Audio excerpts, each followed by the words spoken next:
Hi, I'm James MacPherson and I'm the narrator of most of Ian Rankin's Rebus novels. And Ian's with me today to talk about his latest novel, and that's Saints of the Shadow Bible, which is due for publication in November. Ian. Hello. Ian, this is the 20th Rebus novel, is that correct? 18, 19, 20, yep. Well, my research is quite Yep, good then. yep. Rebus was retired in 2007 and you brought him out of retirement in 2012 with Standing in Another Man's Grave. Much to the delight of Rebus fans and myself, I have to say. What's it like to be still writing about him 26 years later? Well, it's a place I didn't think I'd be. You know, when I retired him because he had hit the retirement age. Yeah. And to keep the series realistic, I thought, well, this is it. And I had no thought of bringing him back. So 5 years happily writing other books, other characters. But then I got this idea for a cold case. And I knew at the back of my mind that he was working cold cases. There's a unit in Edinburgh that's staffed by retired detectives, and that's all they do. So I thought, well, instead of inventing yet another cop who would have to be retired to be doing this job anyway, I might as well use Rebus. And the panic then was the voice still there? Yeah, the voice still there. Had he left the building? Do you worry about things like that? Yeah. Well, I mean, when you've not written about somebody for 5 years, Yeah. when you've not been inside their head for 5 years, you'd think, well, can I still go back in there?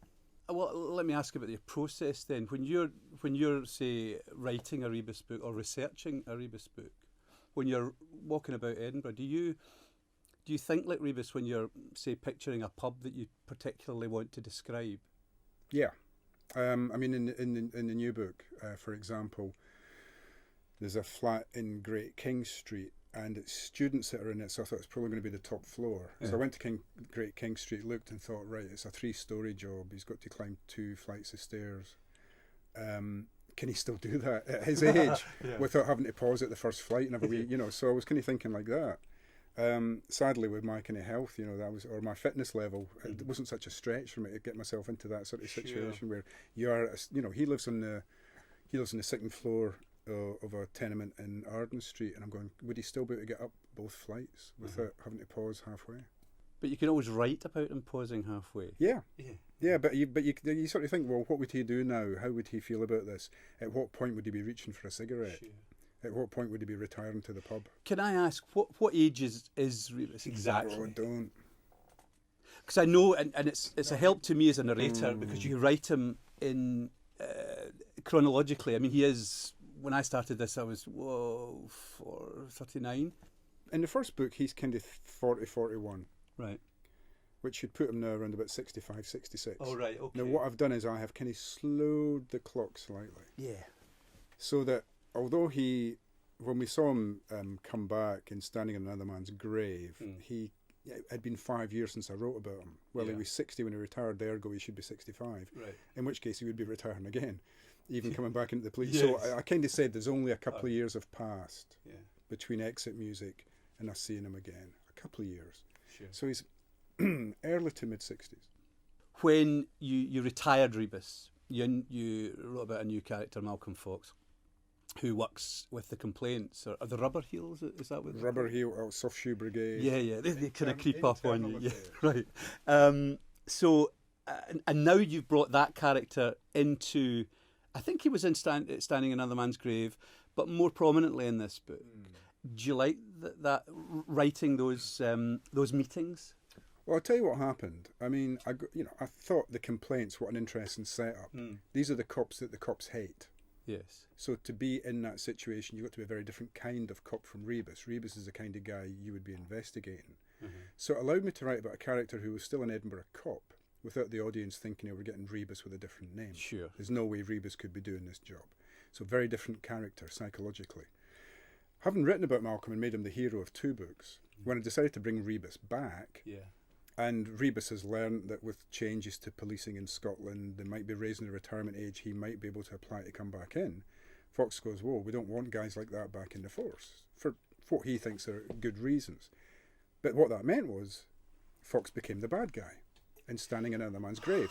Yes. Rebus is the protagonist, he is the antagonist, he's trying to stop our pal coming back into our lives as readers. So I thought, oh dear, I've done him a disservice. When I was signing books, when the book was published, people were saying, oh, but I really liked Malcolm in the first two books, and now I don't like him anymore. I thought, I need to do a rehabilitation project on this guy. And by then I'd found out that if you go into internal affairs, it's usually for a period of 3 to 5 years. So again, he had inbuilt decrepitude. He was going to have to come out back into normal policing, back into CID, which would put him in touch with all these people who hated his guts. Yeah. So he needs friends. He quickly needs to establish friends. And so I thought, well, great. He has been chivying Rebus all the way through this previous book. In this book, he kind of has to ask Rebus for help. Yes. The two have to work together. And that means that he's a guy we can maybe empathise with more than we did in Standing in Another Man's Grave. Can I tell you what I feel he said rather cheekily?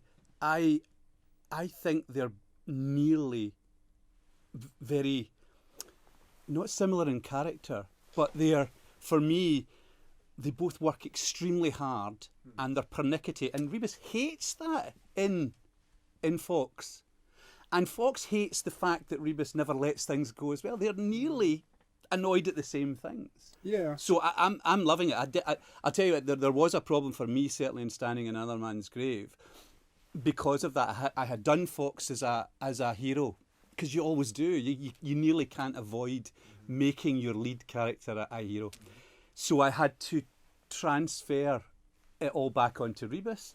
And then it was the hardest character for me in Standing in Another Man's Grave. I hope it was all right. I mean, yeah, of course it was. It's won awards. Of course it was.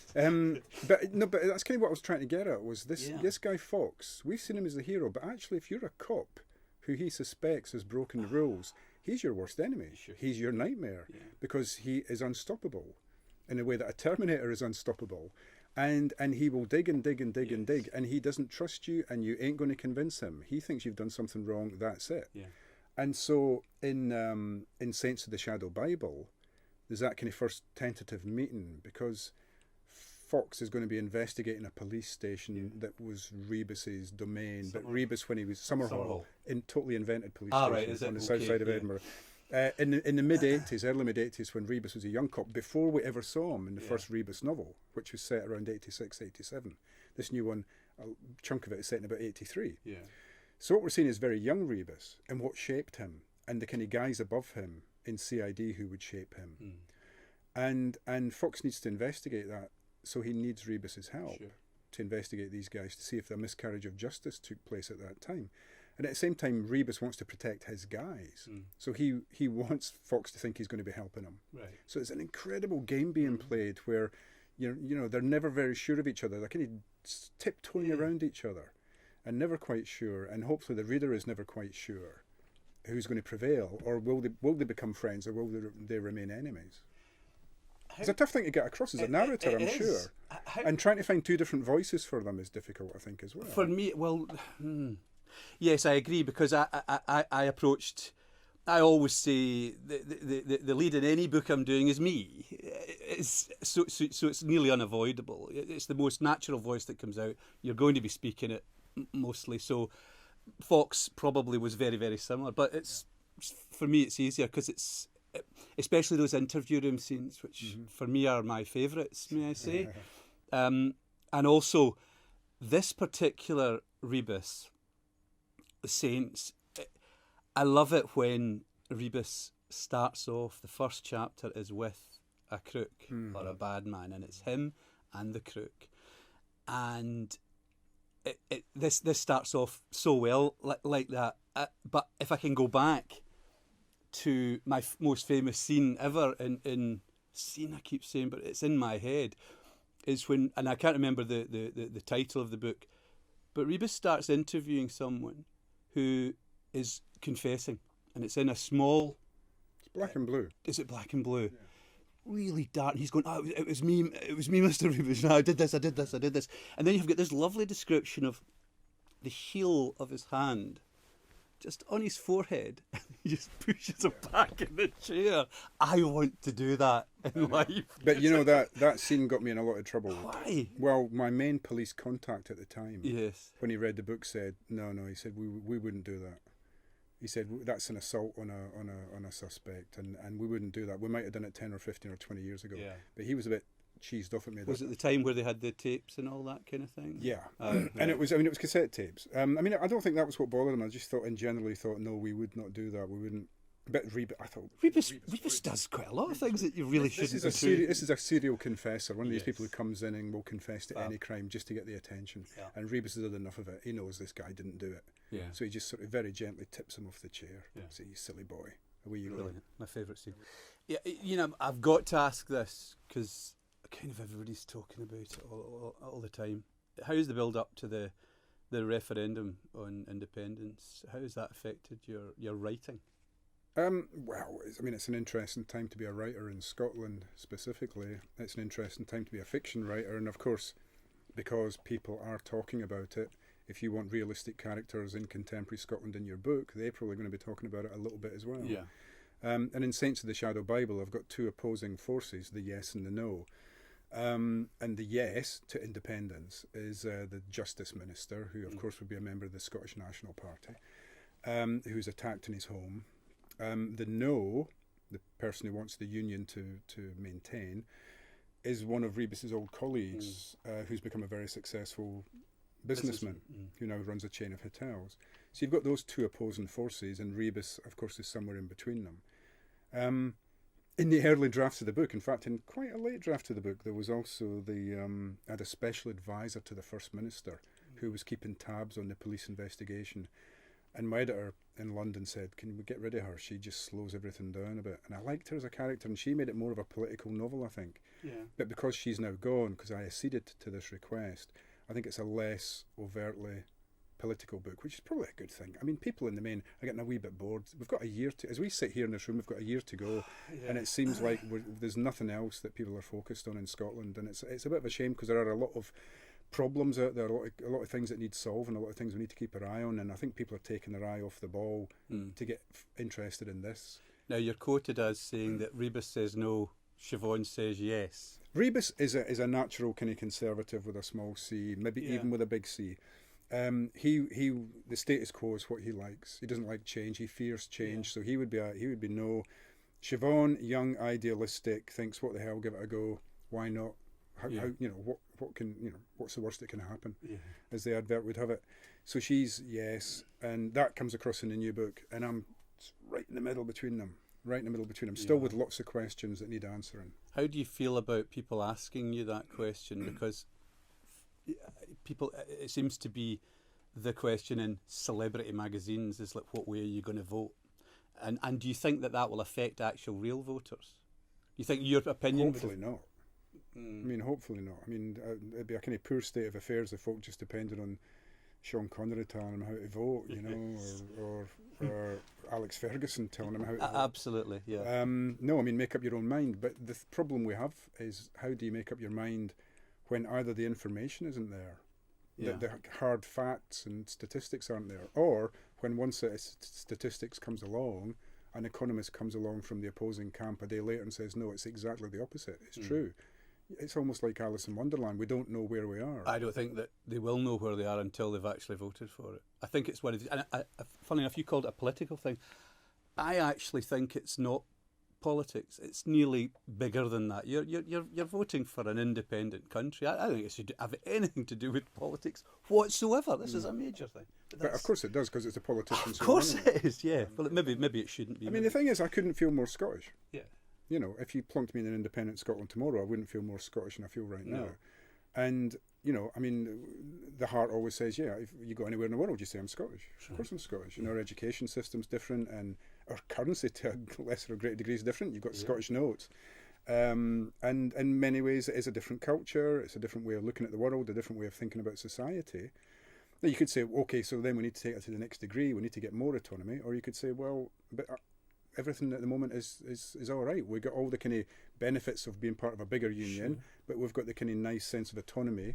I think you're not in the middle. I think I am. But I do want. I want to be. There's a kind of heart in the head, and the heart is always going to say yes. Yeah. The heart is always going to say yes, but the head needs to go. The kind of cold, hard. It's a cold, hard climate out there for wee countries. Sure. Graham Hampton on Twitter, something that Rebus probably knows about, but really doesn't want to know about at the same time, and certainly would never use. Is that correct? Yeah, I think it's actually in one of the books in a recent right. book where somebody has to teach him Twitter and he just doesn't get it at all. Yeah. Well, he asks a question, and is the nature of crime writing changing? Are contemporary crime novels closer to thrillers than traditional crime?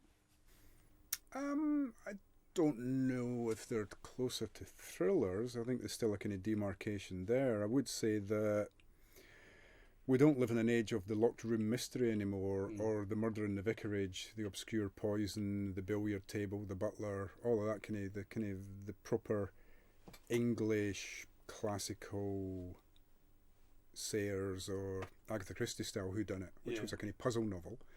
There are a lot of young writers who are attracted to the crime novel because of what it says about society. I think it is a more political fiction than it used to be. I think it's tending more towards literary fiction than it used to. I think because of the quality of writers who are coming along, writers who 20 or 30 years ago would have wanted to be literary novelists now see nothing. There's no snobbery there. They don't see it as a lesser form.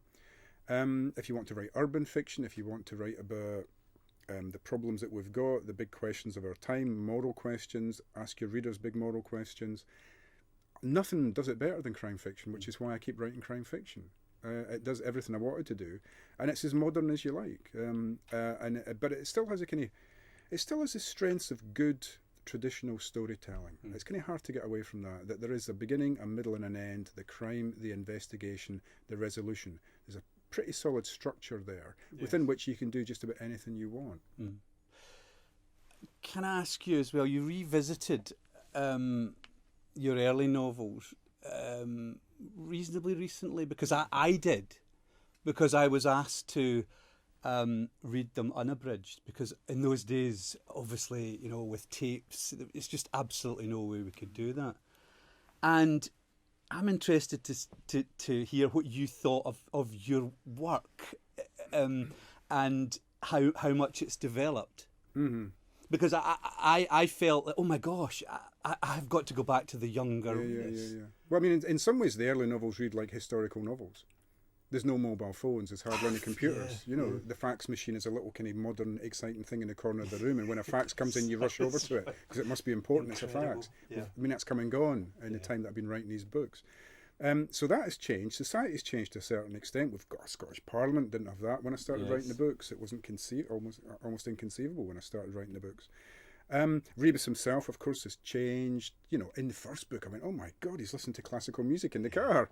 No!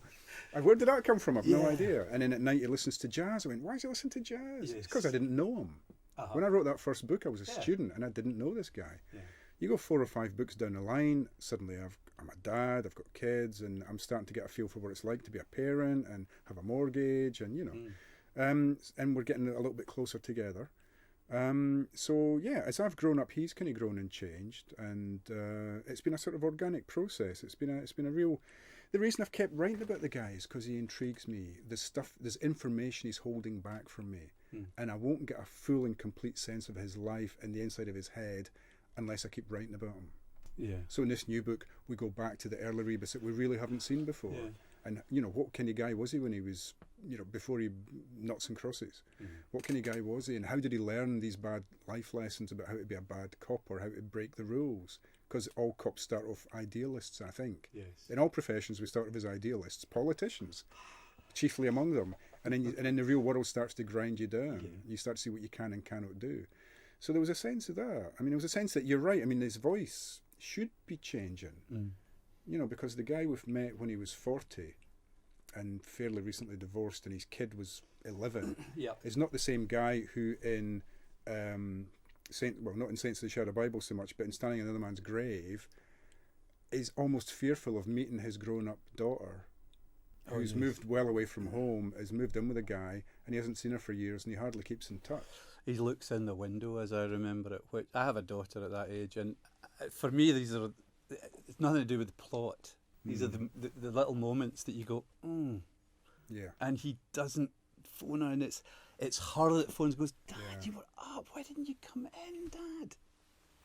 I mean, he's almost relieved that she's not at home, so he can say he tried, but he doesn't have to actually confront her. It's so sad because she wants to have that relationship again. Yeah. Not that I'm saying my daughter doesn't, but I know that feeling. It's just you think, I but don't you want see- to bother them. They've got their young lives now Sure. as well. But I don't know where this stuff comes from. Do you Because, know? well, he was driving up that road in that Yeah. book, and I was driving up that road in that book, Uh-huh. and I was thinking, why is he doing this? Apart from the fact I was having a bloody good time driving around the north of Scotland, I thought, and there was a couple of Yeah, crimes. thanks for the Highland accents, by the way. Cheers. But there were a couple of potential crime scenes. He wanted to look at, Yeah. which he rules out very quickly. I thought, what is this scene doing? And then I thought, his daughter lives up there. It just kind of bing. His daughter lives up there. Yeah. That makes sense. And he hasn't seen her for ages. And so there is a kind of, then I went back and rewrote it. So he prepares for that. He knows what he's doing, why he's going there. But it was one of those things where when I started writing the book, I had no idea that she would be part of his life in this book. Well, I've got a little confession to make. You've not read any of the book. Well, the way I work is that I do quite a lot of work on the script, obviously, before I start. But some characters are a bit like that. They come out, the sentence that when I'm reading it, it just spills out. Yeah, I find that with Cafferty. Do you? Yeah, whenever I bring Cafferty into a book, the book gets a wee lift for me, or I get a lift. Well, I know. I can see Cafferty coming, and I go, "Yeah, I know. I love him. I mean, he lives in my house. For me, there's no worrying about characters that are different. I play Siobhan, and that's a woman, but she's English. That's actually so far away that it's easier. But people really like your interpretation of Siobhan. I get emails from people who say I'm really glad, but how much they enjoy it. For me, it's so far away from me that it's actually easier. The characters that I found harder were people like Claverhouse, Holmes, that are nearer me, Sure. because you've got to make them distinct from Rebus or other people in the office, But well, I'm sorry to say that. But Of course, when Cafferty comes, it's there is sadly no place for Cafferty in standing in Saints of the Shadow Bible. Yeah, well, I tried and I tried and I tried, and I just couldn't find a role for him. Yeah, I am actually, again, I'm halfway through, and because I haven't had my reading script in, which I mark, and I thought, he's bound to come in. Does he not? You're rotten. Young Darryl Christie's in it though. So, right. Oh yeah, right. Yeah. Okay. So his what is he? He's the guy who's taken over from Cafferty, I guess. He's the younger, hungrier, more venal version of Cafferty who's going to run the city in future. Right. I wanted him back. Yeah. And I got him. Ian, thanks very much for talking to us. God bless you. Thanks. That was great.